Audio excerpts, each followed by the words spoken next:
Hello mga kangalngal. May nag-request lang ho sa akin, isang follower. At kung pare din hong matiba, ika nga kahit walang inaanak. Matagal na nakasama diyan baga ho sa mamol. Shout out sa iyo, parin Jeff Ilagan. Warehouse assistant ng SP pa. Ang iyong bagang katanungan ano ka sa palagay ko na si Robin Padilla ang tinalagang sa DepEd. Alam mo ka pare, sa totoo lang, sa ating gang mapuna ng mapuna yan, kung sinong mga tinatalaga diyan, wala din mong mangyayari kahit tayong magngangal-ngal at magligalig at lagi din yung mga yan na masusunod. So nga lang, ay pag si Robin, balay may magkaroon ng subject na barilan. Ay di lahat ng mga bata ngayon ay ma-exercise, matututong tumambling, matututong dumamba, yung mga tumalon sa matataas na building. Kaya nga baka magkakaroon ng subject na firing.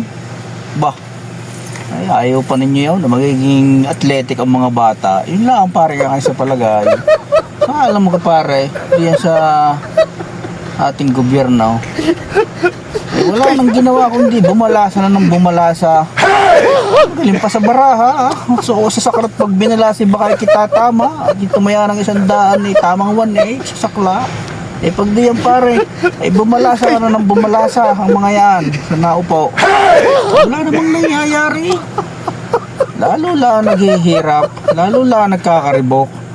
Kanya-kanyang laging mga pagalingan. Din pare, pag si Robin ang naging tapos tatanggalin daw ang mga senior high, sa isang banda mababawasan ng gastos ng mga mamamayan. Kaso nga lang, ang epekto niyan pare, kawawa naman yung mga teacher. Isipin mo kung tatanggalin ang senior high na yan, buong Pilipinas may senior high. Kung tatanggalin niya, saan mo ilalagay yung mga teacher na senior high na yan? Lalagay mo diyan sa yung sa karsada. Pagtitindahin mo ng ika ni BBM, yung sinabi magaling daw maggawa ng pansit. Isipin mo mga teacher daw magaling magawa ng pansit at mag-ayos sa school. Di pwedeng gayaw. Yun lang pare, ang aking masasabi. Pag yun ang naging sa mong upo sa DepEd secretary, si Robin, pero nung siya nasa sa pelikula, hindi naman may pagkailang, talaga mayroon din kaunting kahusaya. Yung mati ni Idol na action star pa, Bad Boy of the Philippines na movie, saan ka pa? Yun lang pare, yung aking masasabi. Di bahala ka na. Kung hindi may dadagdag, yan lang ang may ingal-ngal pag yan. Sige pare, ingat.